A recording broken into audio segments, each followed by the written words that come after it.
Welcome. I'm Jo Supernaw, the Director for Academic Engagement with the Lifelong Learning team at Duke. I'm really excited to have you join us for this special session of the Forever Learning Institute. Today, we're going to be discussing human dynamics and climate change as part of our Solving the Unsolvable, Finding Solutions to Wicked Problems theme. The Forever Learning Institute is set up in 4 thematically organized courses that have sessions shared from our faculty and alumni experts from across the university. We do this via lectures, panels, TED-style talks, workshops, and these are all here exclusively for you, our alumni, to keep learning through Duke so that you can keep knowing more about the world around you. I'm excited to be joined today by our moderator, Tim Profeta, who is and let me make sure I get your title right, Tim, the Associate Professor of the Practice and Founding Director of the Nicholas Institute for Environmental Policy here at Duke. Welcome to the Forever Learning Institute, Tim. Thank you, Jo, and thank you all for joining us. I've seen some familiar names popping up on as people joined, and so welcome from all over the country. I think my job as moderator is to get you as quickly to our 3 wonderful speakers as I'm able to, but just as a quick introduction, we have a really broad topic for you here today. The human dynamics and climate change is a an all-encompassing type of topic, and in keeping with that, we have a really broad set of speakers today. We're going to be ranging from the sort of global interventions humans can make to counter climate change all the way down to local and community responses and actions. And so I'm really excited about this today. We're going to have about 30 minutes of presentations, and then what I'm expecting, given the enthusiasm I've already heard, is a really robust Q&A. Please bring your questions in through the chat window, and we'll try and make sure we get to as much of your curiosity as we can. With that, I want to let my 3 colleagues introduce themselves. I'm going to start with Gabriella. Gabriella, would you like to introduce yourself quickly? Yeah, thanks, Tim, and hi, everyone. My name is Gabriella Nagel-Alverio. I'm a J.D. Ph.D. student at Duke studying environmental policy, focusing on how climate change impacts people's human rights. And I'll pass it to my colleague, Liz. Hey everyone, I'm Liz Shapiro-Garza. I'm an associate professor of the practice at the Nicholas School of the Environment. Very happy to be here with you all and seeing you join from everywhere. It's really fun. And I am wearing Duke blue, just want to point that out. And I will pass it on to my colleague, Mark. Hi everyone, nice to see you here. I'm Mark Borsuk. I'm a professor in the Department of Civil and Environmental Engineering. I'm also co-director of the Duke Center on Risk. Well, I'm going to then quickly move us to Gabriella and her presentation on climate migration and the impacts on, well, economics, health effects, infrastructure, et al. So Gabriella, with that, I'm going to get us right into the substance of these really rich topics. Go ahead. Awesome. Thank you so much, Tim. So in the first half of 2021, the US experienced 8 natural disasters that cost over $1 billion in damages. And just to give you a little bit of context, in the 1990s, the average number of billion-dollar natural disasters, when we adjust for inflation, was just about 5, meaning that in just half of 2021, we surpassed the previous average by almost 40%. And what matters here is not the monetary value of the 1 billion, but the human impacts that kind of scale of damage and the incredible loss that millions of people around the world are incurring as a result of climate change. This year, we've seen major wildfires in California, Alaska, Russia, Turkey, Greece, Italy, and Lebanon, just to name a few. You're looking at an image of the Dixie Fire that took place this July and was the largest in California history, burning close to 1 million acres, leveling almost 1,500 structures and causing extensive evacuations and long-term quality health impacts. This year, we've also witnessed flooding in Europe, Australia, and China. Some parts of transitioning from these natural disasters that were occurring. Along with these, we've also had millions of people experience the negative impacts of what are called slow onset events, which are events that are happening slowly over time, but that are also incredibly damaging. And what you see here is sea level rise taking place off the coast of Louisiana and severe droughts in the dry corridor of Guatemala, which has been impacting people's ability to both grow food for themselves and to support their livelihoods. In the face of these impacts, one of the responses that we see is migration. And what we know is some people are forced to migrate, like when they physically can't stay in their homes, while others persist in unsafe conditions and are unable to leave, like when they're unable to sell their homes, or maybe they don't have enough capital to move to a new place. We often talk, though, about climate change and migration as though it's this one monolithic experience. And I think it's really important to point out that it's not, and to talk about the nuances that exist in what we say is climate migration. Really, what we see is that there's a whole host of pre-existing social injustices and political conditions that climate change exacerbates that then leads to the outcome variable of migration. What I often like to say is climate change is the straw that breaks the camel's back, but there are a whole lot of straws underneath that last one, which are probably the more important straws to look at when we're talking about climate migration.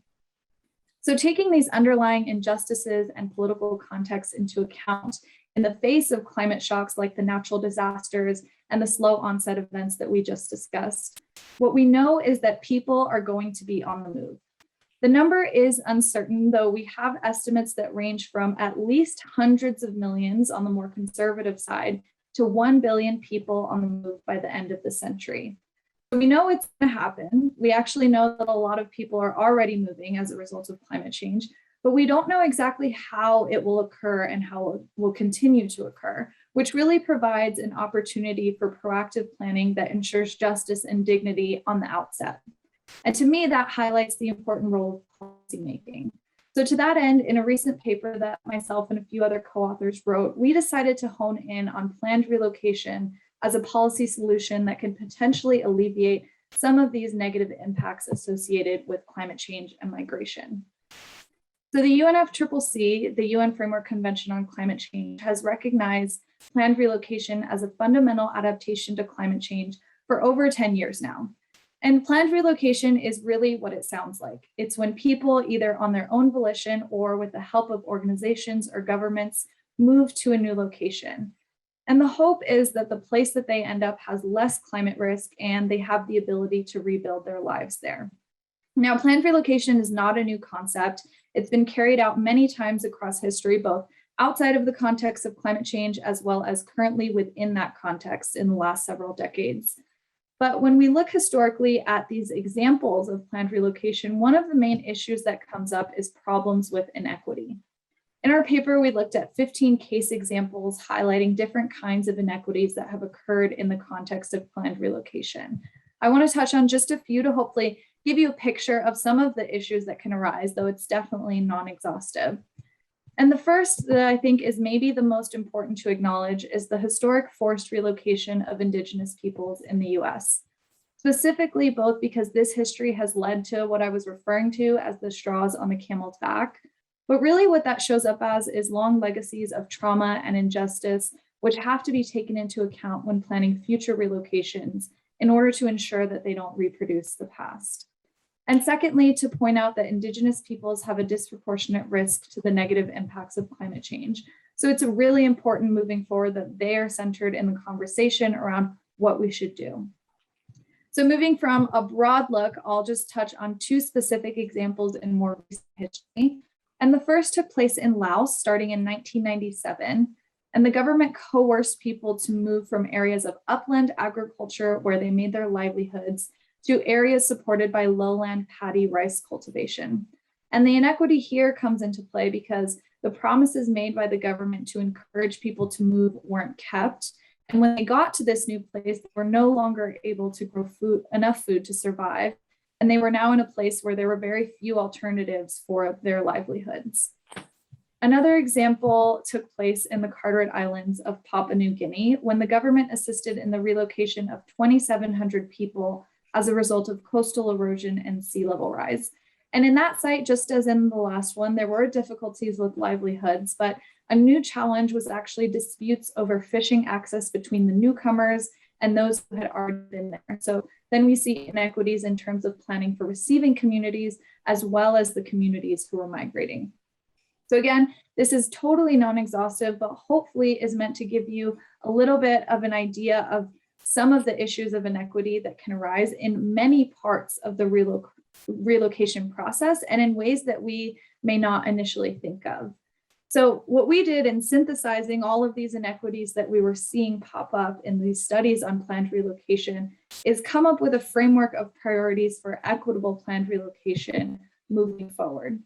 And what we were trying to do is synthesize what we saw coming up in across many different aspects of equity, but also to look at the process of enacting planned relocation from start to finish and bring focus to the temporal scale in which equity is often left out. So the first piece of our framework is recognition of affected stakeholders. And that simply is the inclusion of often marginalized groups in the decision-making process. Oftentimes what we see is that recognition is played out on a surface level, either by consulting people at the end of the process or allowing them to inform some decisions as chosen by those in power. But what we mean by recognition is involvement and power given to affected stakeholders throughout the process. And a really important caveat here is that obviously communities are not a monolith, and sometimes the opinions that are voiced may be difficult to incorporate or even irreconcilable in a single solution.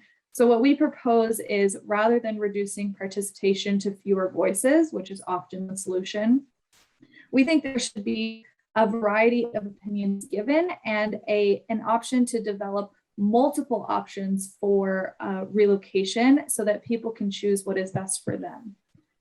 Now, the second feature of our framework is the incorporation of sociocultural risk factors. And that is just a very jargony way of saying marginalized social identities.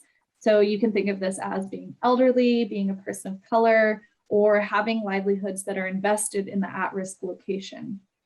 And what this part of the framework means in practice isn't that every individual receives an equal share of the outcomes, but that those who are affected disproportionately by the environmental risk due to these social identities receives an outcome that takes those into account.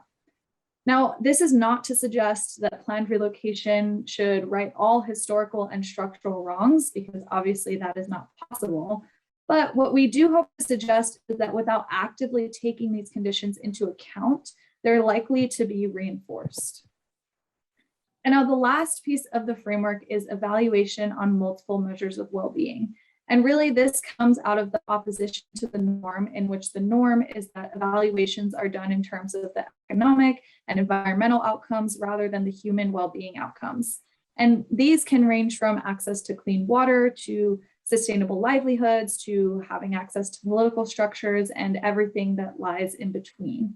And what this means is that implementers should identify, incorporate, and later evaluate success on the measures of well-being that are critical to the health of communities as defined by them. Hence the cyclical nature of this framework, bringing us back to recognition of affected stakeholders.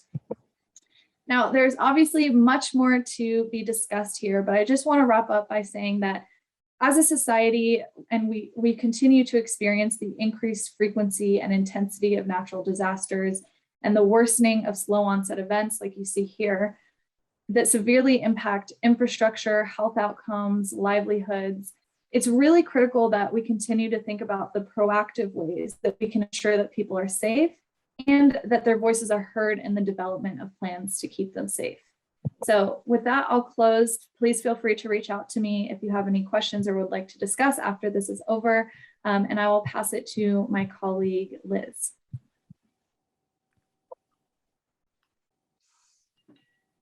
Hi, thanks so much, Gabriella.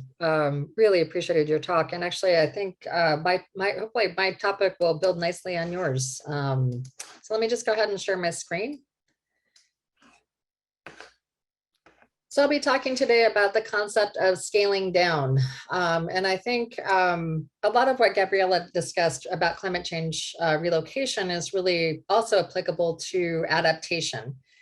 So what I'll be discussing today is really thinking about ways to include people who are being impacted by climate change, and they can be slow or dire climate change impacts in the process of planning for adaptation.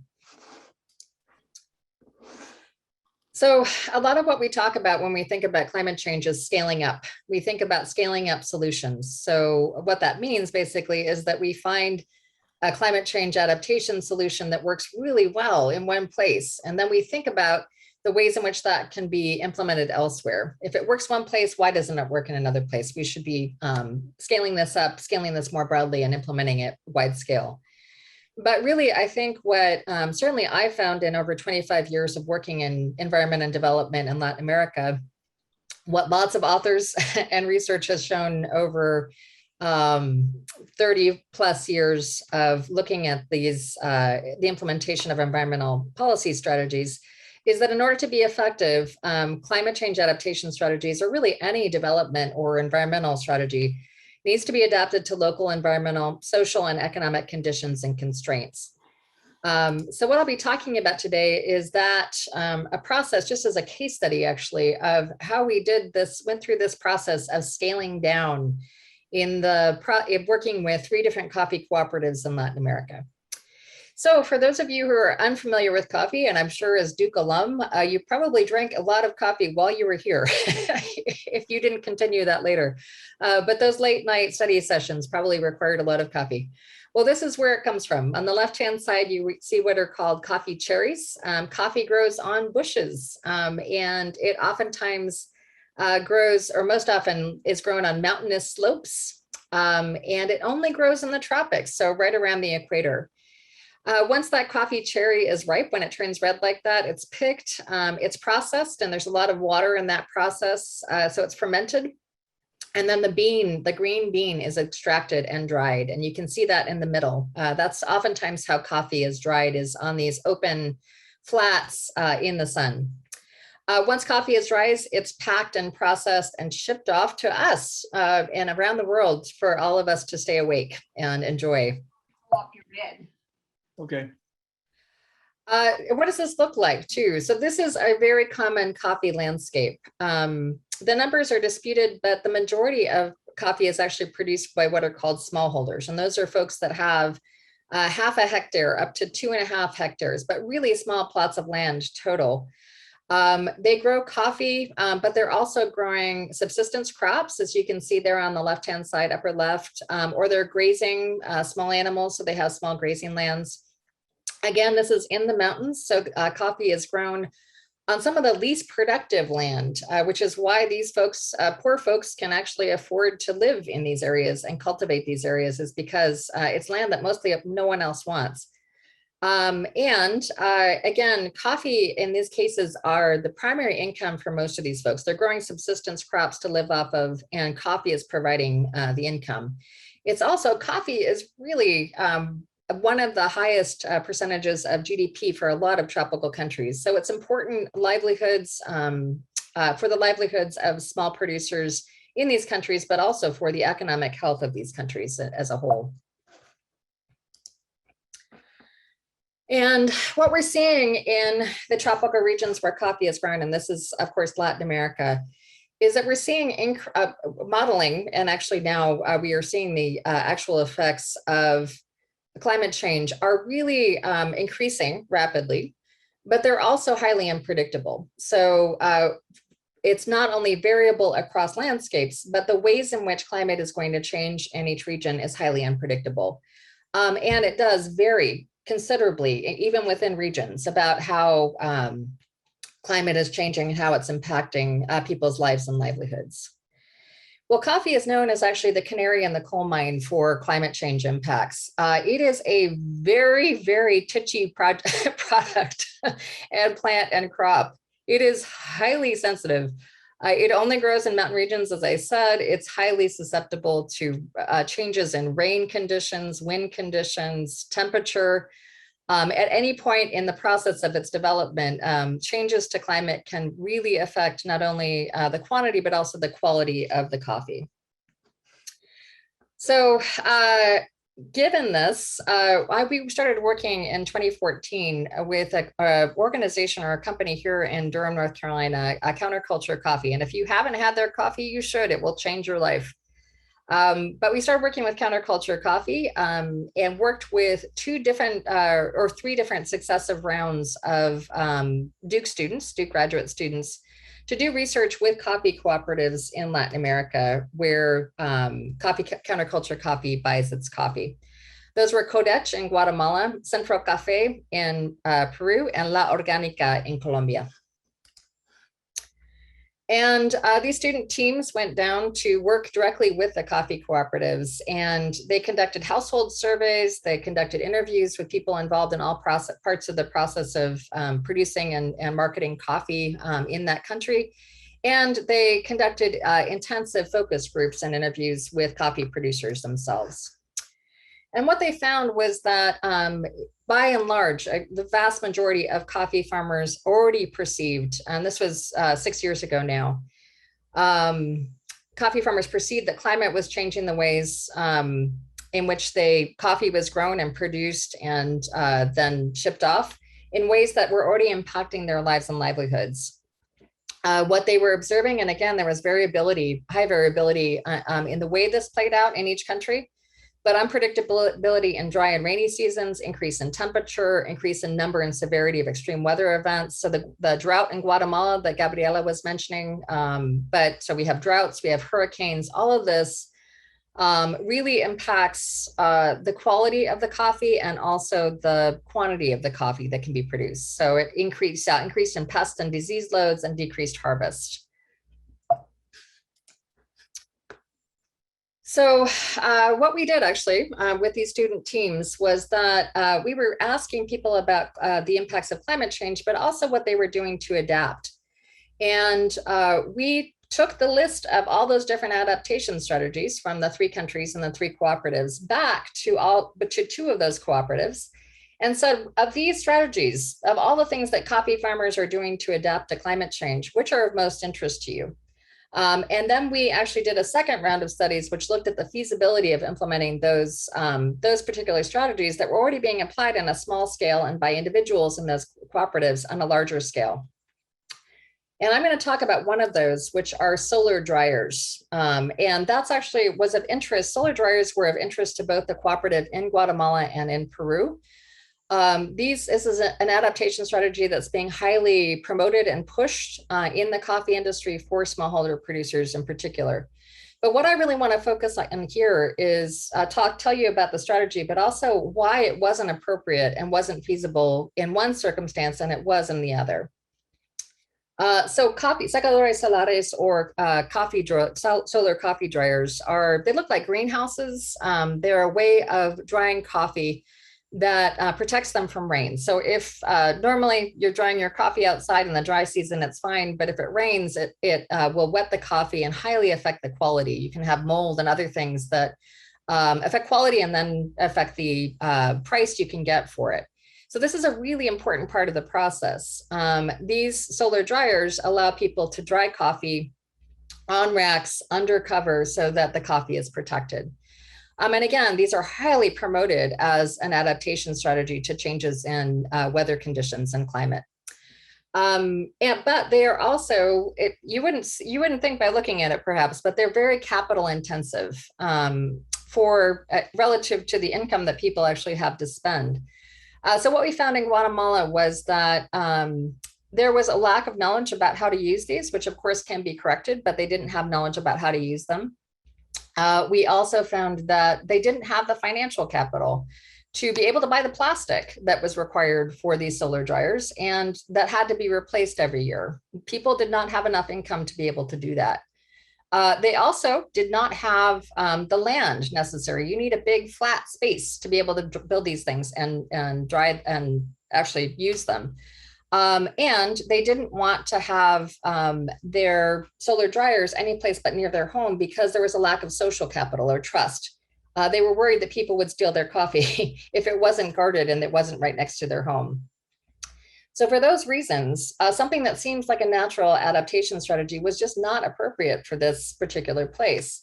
In Peru, however, they were also interested in solar dryers. They'd also had changes in the rainy dry season, and they did have the capital necessary. And they could procure what they didn't have, such as the human capital, the knowledge of actually how to produce these things.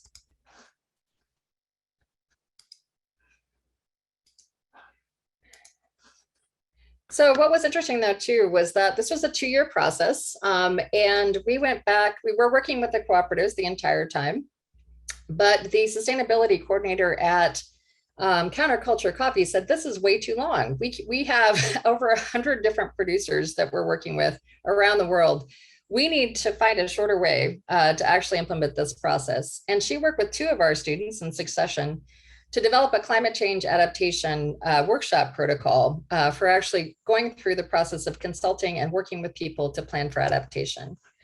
And I'll just show you some pictures of what this looks like. They have now implemented this process and these protocols, this planning workshop with producers from all over the world. And people will map out the ways in which basically the cycle of production of coffee over time, in the course of a year, how climate change is affecting each step.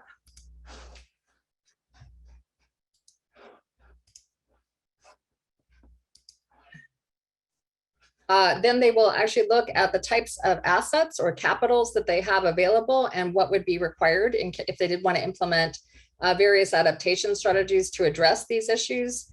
And then look at the impact versus the feasibility of these various strategies, and make a decision about what they want to scale up within their own cooperative or within their own region.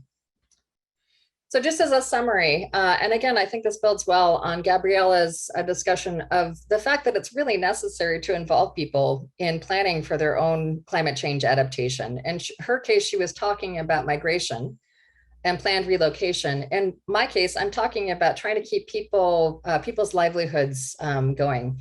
And we really need to have local people be involved in planning of adaptation strategies to ensure both feasibility and impact. And yes, these processes are time and resource intensive, but they're absolutely necessary to sustain our natural resources and the people who manage them. Thanks, and I'll turn it over to Mark. Okay, great, thanks. I'm gonna go ahead and share my screen. So I'll be talking about, I guess, what you could think of as adaptation at a much larger scale, at the global scale. And so the title of my short presentation today is Engineering the Earth's Climate, Global Adaptation or a New Global Risk. We're all aware that climate change is occurring.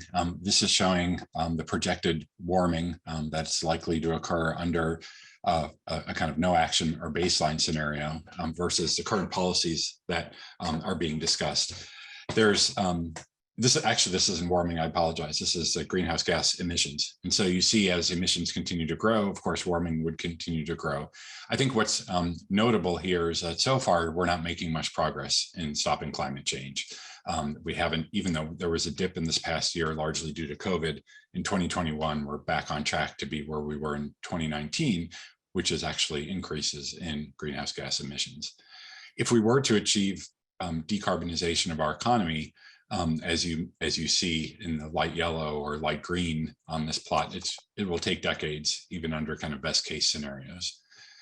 So it may soon be too late to stop some of the most serious impacts. In fact, even if we were to achieve net zero emissions, we would still be facing the impacts for centuries. I mean, I think this is something that isn't always fully appreciated, that just achieving net zero emissions, even as a globe, doesn't mean that we've solved climate change, because the greenhouse gases that we've emitted to the atmosphere for the last century will continue to remain in the atmosphere for centuries. We will continue to face those kinds of damages and adaptation challenges that the previous 2 speakers have already highlighted. And so it's likely that we'll need some kind of fallback option or some way of protecting against that climate change, even in the best case scenario of emissions reductions.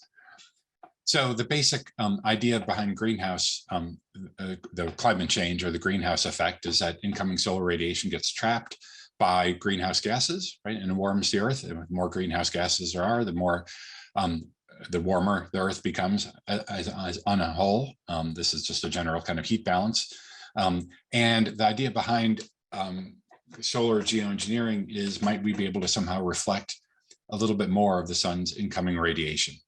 And so it's not undoing climate change, rather it's a form of climate change in itself that is offsetting some of the greenhouse gases that are being held in our atmosphere by reflecting some more back into space and not have it come into the atmosphere in the first place. And so this has happened in the past, albeit not intentionally, but anytime there's been a volcanic eruption, you can see that globally average surface temperature has dropped. These are some of the major volcanic eruptions, and the changes in global temperature. You see it can be as much as 0.5 degree or more, even from one volcanic eruption. And so natural scientists and engineers have started to identify that perhaps we could simulate or emulate, I should say, these volcanic eruptions by purposefully injecting into the stratosphere sulfur dioxide or sulfur particles, sulfate aerosols into the stratosphere. The intention would be is that we only need to reflect about 1% of the Earth's incoming sunlight in order to offset the warming that we've seen and that we're seeing. And so it's not a huge percentage. It's not as if we have to block most of the sunlight. And it would be extremely cheap. It would be in the order of billions of dollars versus the trillions of dollars that we will need to spend on converting our energy system to renewable carbon-free energy sources. It would be very fast acting. We could start to see effects in months or years, as opposed to, in addition to or beyond the decades or centuries that we would expect to see with greenhouse gas mitigation. There's little doubt among natural scientists that it will be effective, that you could reduce global average temperature as on the order of multiple degrees Celsius, comparable with global warming. It doesn't rely on collective action. Traditionally, one of the biggest challenges to greenhouse gas mitigation globally has been that we've needed to rely upon almost everyone, every nation committing to this. And so this raises problems of the so-called free rider, where there's an incentive for individual countries not to take action and rely on the others to do that. Because this is so cheap and easy, it could be one country or even one extremely wealthy individual or organization that could begin to implement this. Importantly, it could prevent or forestall the worst climate impacts. And so while we wait for greenhouse gases to come back down, or while we wait for action on greenhouse gases, it can protect some ecosystems and prevent some of the most severe impacts associated with sea level change or ice cap melting. We've seen this now gain some traction in the news. There's the New York Times has been covering this regularly. These are just some news articles that are coming in different venues. Just highlighting some headlines here. Some of you may have seen this Sunday, just a couple of days ago. There was an opinion article by a colleague that works in this area in the New York Times Week in Review section. And in fact, there was the National Academy commissioned a report in order to investigate what would go into a research program that would begin to explore this possible way of addressing the worst impacts of climate change, solar geoengineering. What would be the research that would need to occur, and what would be the governance for such research? Now, of course, this isn't without its own risks and concerns. The nature of that as an intervention would shift the heat distribution in the stratosphere. It would provide a reflective surface that would store heat itself, and that could have unexpected impacts on temperature patterns and precipitation patterns. Even that small change in incoming solar radiation could affect photosynthesis and agricultural yields. It does nothing to address ocean acidification, another problem incurred by the high carbon dioxide concentrations in our atmosphere, which this would not address. There's also significant ethical concerns. In fact, many scientists are seeing these as the primary concern, even beyond the natural science or engineering aspects. Some of those that might come to mind are the so-called slippery slope or lock-in effect that we often see with technology, that once we begin to implement a technology, we become reliant on it. It's almost a problem of global addiction to use this as a way of forestalling some of the worst effects of climate change, to the point where it might even become a disincentive to mitigate. There would be an unequal distribution of the benefits of this. It may be, interestingly, a distribution that's quite different from the kinds of inequalities that we see with climate change, it may be that the benefits occur greatest to those communities near the equator that are most at risk. And so it's an interesting aspect of kind of turning some of these distributional aspects on their head relative to climate change. A question could arise as to who's responsible if this should be harmful, and how do we even attribute such harm? If we were to suddenly see a change in monsoon patterns, for example, would we even know if that could be attributed to solar geoengineering versus just natural variability? There might be the risk of this being implemented in a corruptible way. One could envision politicians who have control over this system using it for their own political benefit. For example, if for some reason it would be needed to be stopped, either because of some social disruption or political disruption, greenhouse gases would continue at the level, there would be no change in the greenhouse gas levels. And so if those had continued to rise and suddenly this shade, so to speak, were to stop, then we would see a large spike or jump in temperature that could be more impactful than any gradual change that we would have seen without this measure. It puts a burden on future generations to continue this or to make decisions that may be an undue burden on them. That's not fair, given that they don't have the opportunity for input. And just fundamentally, a lot of people have concerns. This is a kind of technocratic modification of nature that's intentional, which is somewhat different from greenhouse gas emissions and climate change in the past. And so people refer to this as humans playing God in controlling the atmosphere. There are already some small examples of this occurring at a much more local or regional scale. Researchers in Sydney, Australia are testing a technology called marine cloud brightening that can avoid further coral bleaching in the Great Barrier Reef. Essentially what it does is it increases the brightness of clouds by generating excess sea spray. And one can imagine fleets of autonomous ships that can spray sea spray into the air, creating high reflectivity clouds that by changing the Earth's albedo could serve some cooling capacity, either locally or regional. So this isn't without some early attempts approaches, although at a global level, this would involve likely planes delivering tons of sulfate aerosols into the stratosphere on a regular basis. We are starting some research at Duke to investigate some aspects of geoengineering, largely related to some of these social risks. We received a small grant from the provost as a kind of seed grant called Decisions, Risks, and Governance of Engineering. We also implemented a Vast Connections project. Some of you may be familiar with this program to include students and faculty across multiple levels and different disciplines to explore an issue. And then a group of us received a National Science Foundation grant titled Implications of SRM, or Solar Radiation Management, that concerns the game theoretic or strategic aspects of such action on a global level. So I want to thank a colleague that has been instrumental in this work, in addition to other colleagues, but one who's worked closely with me, Dr. Tyler Felgenhauer, who's a research scientist in our Duke Center on Risk.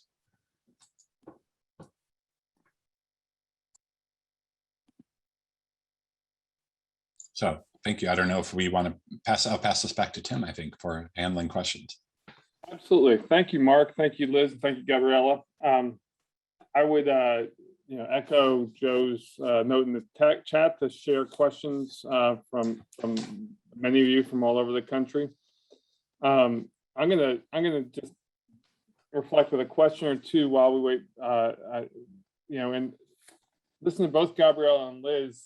You can't help but think about the Glasgow conference that's coming next month in Scotland, and a very influential or important moment for the Paris Agreement, and particularly the dynamic between the Northern Hemisphere and the Southern Hemisphere, and how much of a moral obligation the North has to help the South with some of these transitions. I wonder if you could reflect on what do you think the lessons are from your research for the Glasgow conference, and two sort of things. Gabriella, I was noting your framework for equitable plan relocation, but thinking who applies that framework? Who actually is the institution that can actually make decisions in what is in a very trying time for migration already in the world? And then Liz, I was thinking about the the comparison of the scale of the challenge for the globe and for the Southern Hemisphere, and then the need to translate all down to local. So how could you do something that's at such a big scale in Glasgow, and then somehow still assure it's not just a $500 billion program through the UN, but actually realizes the difference between Guatemala and Peru or other farmers. So maybe I'll ask those two questions, thinking about the Glasgow conference and what lessons you might offer to those going across the pond to talk about climate change. Tim, your questions are super exciting. One, because I'm currently TAing a class where we're going to the conference in Glasgow, so I'll be there. So really excited about that. One of the things that is really exciting is that just recently, in the past couple of years, the UNFCCC set up a advisory committee for Indigenous peoples that acts not just as observers, which is what we often have Indigenous peoples or NGOs or IGOs come to the COP and observe and kind of give their input, but to actually serve as an expert group of advisors to policymakers, to states. Obviously, I think the problem with the COP in these conversations in terms of what Liz and I are putting forward of giving agency to people and making sure they have the power is that we can't necessarily do that in a place where states have the power and their interests come first. But we have seen a shift, and I'm hoping we'll continue to see a shift in terms of whose voices are listened to and whose voices are at least considered in the decisions that we're making. I'll personally, the task force on displacement of the UNFCCC was set up just in 2017. So that's where I'm gonna hopefully be spending my time, is listening to their events and seeing what progress they've made. But your second question in terms of who can implement things like this is actually the second part of our paper tackled that. We suggested that one option is international organizations. I think the framework is meant for anyone. If governments, because we're seeing local governments like in the US and federal governments in the US implement planned relocations. So the idea is that any organization or government could use this framework as a way to check themselves along the process of what they're implementing. But we suggested, since IOs often fund, international organizations, IOs often fund planned relocations or really adaptation in other countries, and specifically the countries that we're referring to in the developing world and the global south, that they're the ones who often reproduce the power structures that we see that are negative. And so we specifically put this out there for IOs and wrote a policymakers guide for them so that hopefully they can implement this again across the board, but that's one way that we thought to position it. Liz, I'll hand it to you.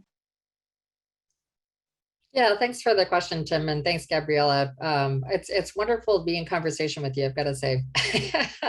I think one of the things that I took away from all three talks actually is just the need to be thinking about how we address climate change at multiple scales, and with technological fixes, but also with human fixes and policy fixes, right? So I think that in thinking about how to ensure that local people are consulted when adaptation strategies are being planned and implemented, it's difficult and it's tough. But I will say that we have a lot of experience in doing this. Thinking about global level policies that actually require participation in planning or participation of local people who will be impacted by environmental efforts or development efforts in planning. Free, prior, and informed consent is a framework that already exists and is implemented broadly for extractive activities where local communities are required to be consulted in the planning of extractive activities. However, there are a lot of issues that surround a global implementation and a global framework for actually implementing, as Gabriella mentioned, ensuring that people have agency in how their environment will be managed. And one of those is power structures within countries, right? And Gabriella, I think you mentioned that in a number of countries that you were working in. So there's also a requirement for monitoring and global monitoring to ensure that people's voices actually are being heard, that their wishes, their desires for how they want their environment to be managed and how they want to adapt to climate change are actually effectively and equitably included in planning processes. So hopefully that helps, Tim, or speaks to your question. It's tough to go from the global to the local, but I think that maybe is how we can think about doing it. No, well done. And let me just sort of observe that there's a number of really rich questions in the chat, and the clock tells me we'll not get to them all. I'll ask Joe, maybe in conclusion, to think about how we can make sure that they're captured and our speakers can get back to people on them.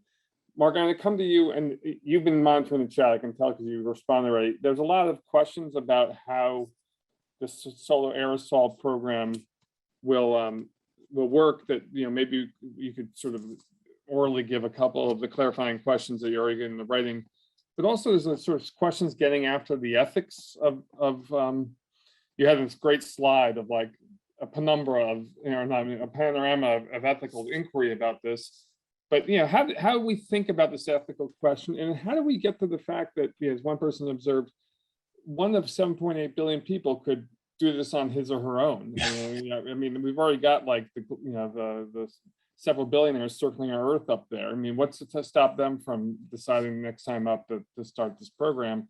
And where are the ethics of that? The ability of somebody to act unilaterally on such an important global issue. Yeah, thanks, Tim. I'll try to address some of those issues briefly. I think on the ethical issue, there's all kinds of ethical dilemmas here. There's certainly the ethics of kind of, again, to use this term, playing God. I think it's worth asking ourselves, what does that mean? And when we're already interfering with the Earth's ecosystem to such an extent. Also, when we talk about ethics in terms of who has a say in this, whether it be people alive today in different parts of the world of different socioeconomic abilities, or future generations, you can ask the question as to, is it ethical not to do something that protects the resources in the globe for future generations, or for example, people in developing countries for whom their country's leaders may not have the resources to do such a thing. I'm not saying there's an easy answer, but one could argue from ethical principles in both directions as to whether to implement it or not. This issue of whether one person could do it probably is a bit of a red herring in some sense, that such a person could do it conceptually, but could probably be stopped pretty easily too. As I mentioned in the chat, you'd need a fleet of planes that would continue to operate continuously, basically. And so if one wanted to stop that fleet of planes, they could do so. I think what's harder to imagine is how you would do this to stop a whole country from doing this without some significant global conflict. And so I think that's probably somebody had asked what the biggest risk is here. And I think the biggest risk is probably that one of inducing global conflict around, if any of you have a partner who likes your house at a different temperature than you do, you know how hard it is to agree on the thermostat setting. That's kind of this, that's what's going on at a microcosm of the global scale. Different countries will have optimal thermostat settings, and they'll have significant consequences for different thermostat settings, so to speak. I'm saying that lighthearted. It's not so simple as just setting the thermostat, but even if it were to be, you could imagine the potential for conflict. So I think I addressed a few of those points in that. That's well done, Mark. Looking through the questions in chat, I'm going to try and thread together a few concepts. Actually, runs across all three of your presentations, which is really is water and the effect water has on migration. It's a number of questions of, has there been research on modeling changes in usable water around the world, including the United States? How is that affecting migration? How much of a driver is that towards migration? And then there are questions about things like genetic engineering that could even mitigate the water stress and effects of it. And what are the ethics of something like genetic engineering as compared to solar and geoengineering? Seems like there's some similar threads there. So, but but let's start with sort of just the question: has there been any research modeling regarding changes in use of water around the world, including the Southwest United States? How is that reflecting in what you're seeing in migration patterns? Probably starting with Gabriella. Yeah, so the short answer is yes. The long answer is I'm looking for the specific studies to drop into the chat for you. But extreme heat and lack of water or drought specifically are some of the biggest drivers that we're seeing of climate migration, especially, I know you asked about the Southwest US, but especially in places where people subsist on agriculture because they can no longer grow their crops. So lack of water is actually one of the biggest threats that we see. In terms of the US specifically, since you did ask about that, that has been included in the models. And I put in the chat a ProPublica article, so kind of more public scholarship that includes modeling of extreme heat and water. But it is one of the major drivers and one of the variables that we tend to look at the most in terms of if people are going to move.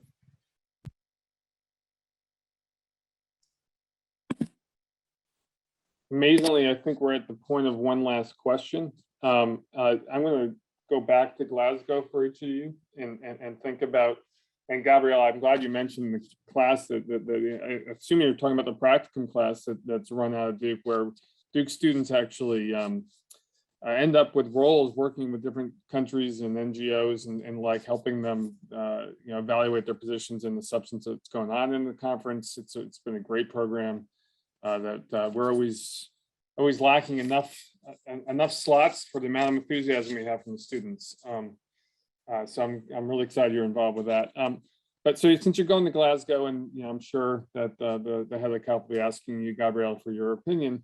What are your hopes in terms of the issues you're hearing, you're studying, that a UN agreement could what are your hopes for what can come of evolving UN agreement in Glasgow, and what are your sort of cautionary statements of the limitations of that collective action facility? And maybe if you could all each speak that quickly and then and briefly, since we have 4 minutes left on our clock. Thank you. Yeah, my hopes are that we ratchet up our ambition. I think that's number one, and that it's countries who have contributed the most to emissions make a stronger commitment than we saw. A great commitment in Paris, but we need to keep moving forward. So that is one of my hopes.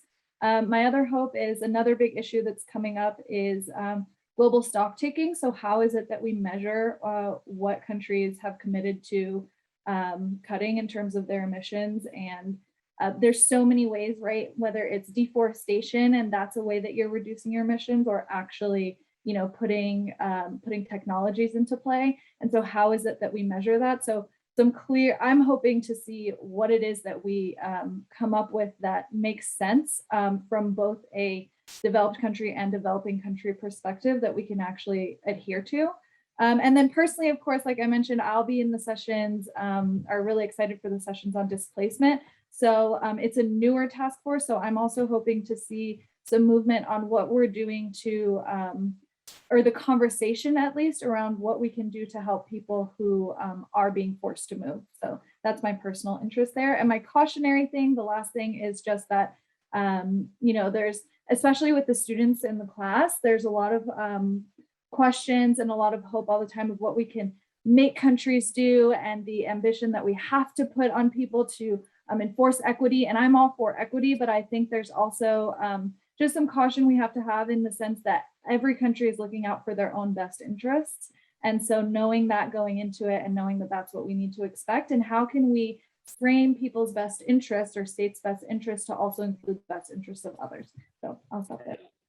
That's fabulously enriched. And then I'm Liz and Mark, I'm going to have to ask you for the speed round. We're going to let Joe close us sometime here. So just, in a sentence, hopes and caution. I'll just back up Gabriella. I hope the people who have been most impacted by climate change and the countries that have been most impacted, including the Conference of Indigenous Peoples, who, Gabriella, you mentioned, will be listened to, and that the solutions that are devised at this conference, because I think there's enough recognition now that we need to do something that there will be solutions proposed and acted on, and that people's voices are heard who have not been included as much in climate change planning. Yeah, and in the spirit of, you know, so much of what I talked about, and I think in general, we shouldn't let perfect be the enemy of the good in any of this. It's there's a lot of distracting issues, but we need to take action now. Great. Joe, can I pass this back to you to close us? Yes, thank you, all of you. This was amazing. I didn't think that we could hit nearly every level of climate change in one session, but I feel like we got really close, if not all the way there. Thank you to our audience for joining us today. The next session in our Solving the Unsolvable will be on November 9th, and it is titled Dissolving Disparities, Addressing Health and Equity. I put some links in the chat for you. Know that this session and all of our Forever Learning Institute sessions are recorded and posted to our YouTube channel, and we look forward to having you in class next time. Hope you have a great week.